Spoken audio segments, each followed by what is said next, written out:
इस विकास दुबे अपराधी के ऊपर स्वर्गीय संतोष शुक्ला जो भारतीय जनता पार्टी के नेता थे, उनको राज्य मंत्री का दर्जा प्राप्त था, थाने के अंदर घुसकर मारने का मामला दर्ज है, अपने चचेरे भाई को मारने का मामला दर्ज है। एक विद्यालय के प्रबंधक थे सिद्धेश्वर पांडे जी, स्वर्गीय सिद्धेश्वर पांडे जी, उनकी हत्या का मामला दर्ज है। 60 से अधिक मामले दर्ज हैं। उत्तर प्रदेश में मिड डे मील की खबर कोई पत्रकार कर दे, उसको जेल हो जाएगी। उत्तर प्रदेश के कोरोना आंकड़ों पर कोई सवाल उठा दे, उस आईएएस अधिकारी सूर्य प्रताप सिंह पे मुकदमा दर्ज हो जाएगा।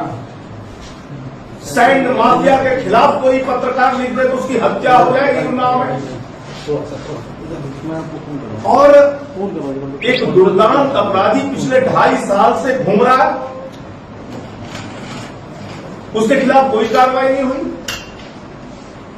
बता रहे वो 25,000 का इनामी है, तो आपको 25,000 का इनामी योगी सरकार क्यों नहीं गिरफ्तार कर पाई, क्यों नहीं इसको जेल भेज पाई?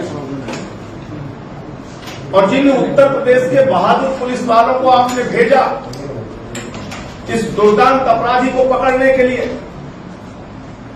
उनके पास बुलेट प्रूफ जैकेट का इंतजाम था कि नहीं था? मैं पूछना चाहता हूं, उनके पास बुलेट प्रूफ जैकेट का इंतजाम था या नहीं था? उनके पास आधुनिक हथियार थे या नहीं थे?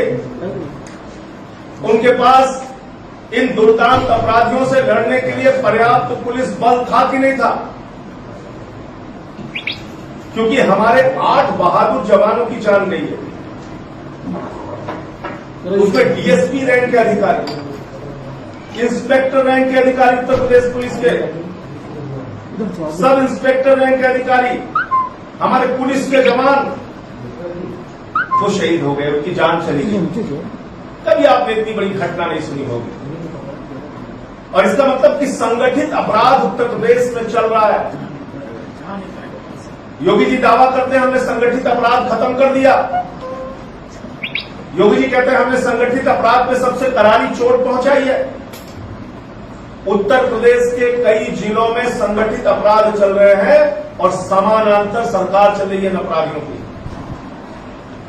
इन अपराधियों से वहां का प्रशासन भी कार्रवाई करने में डरता है। इन अपराधियों की एक समानांतर सरकार चलती है उस इलाके में, सब कुछ ये करते हैं, इनकी मर्जी से होता है। इस संगठित अपराध को तोड़ने के लिए, इस पर कार्रवाई करने के लिए अब तक योगी जी ने क्या किया? मैं समझता हूं पिछले 3.5 वर्षों में जो उत्तर प्रदेश की हालत हुई है, और ज्यादा दूर मत जाइए, 24 घंटे का आंकड़ा उठाकर देखिए। प्रयागराज में 4 लोगों की हत्या एक परिवार की हो गई, गाजियाबाद में हत्या, अमरोहा में हत्या, 24 घंटे में 18 हत्या उत्तर प्रदेश में। ऐसे जंगल राज को चलाने वाले योगी जी को अपने पद पर रहने का कोई अधिकार नहीं, उनको अपने पद से इस्तीफा दे देना चाहिए। और पिछले 20-25 वर्षों में जो उत्तर प्रदेश के साथ हुआ है अपराध के मामले में, जो भी मुख्यमंत्री बनता है वो गृह मंत्रालय लेके बैठ जाता है।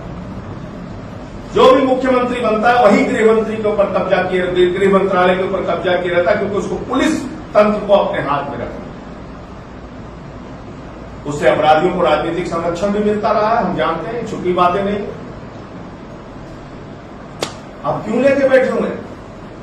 महाराष्ट्र ने एक प्रयोग किया कि वहां गृह मंत्रालय अलग किसी मंत्री के पास होता है, एक मंत्री देख पाता है कम से कम अपराध को कि कैसे उसको नियंत्रित करना है। आप सारे विभाग लेके अपने पास बैठेंगे, आप सारी बड़ी बड़ी बातें करेंगे, जंगल राज खत्म करने की का दावा करेंगे, भ्रष्टाचार खत्म करने का दावा करेंगे, वोट उसी के नाम पे मांगेंगे, सत्ता उसी के नाम पे लेंगे, लेकिन कार्रवाई के स्तर पे कुछ नहीं। अपराधियों के लिए ऐसा बन गया उत्तर प्रदेश। मैं मांग करता हूं, प्रभु से सबसे पहले प्रार्थना करता हूं, हमारे जो ये 8 वीर जवान शहीद हुए हैं उत्तर प्रदेश पुलिस के, उनकी आत्मा को प्रभु शांति प्रदान करे, ईश्वर शांति प्रदान करे, उनकी पुण्य आत्मा को अपने चरणों में स्थान दे। और ये जो अपार कष्ट उनके परिवार के ऊपर पड़ा है, उसको सहन करने की शक्ति दे। योगी जी को, उन जवानों का जीवन तो कोई वापस नहीं ला सकता, लेकिन कम से कम इस मुसीबत की घड़ी में उनके परिवार के साथ योगी जी को खड़ा होना चाहिए। उनके घावों पे मरहम लगाने की कोशिश करनी चाहिए।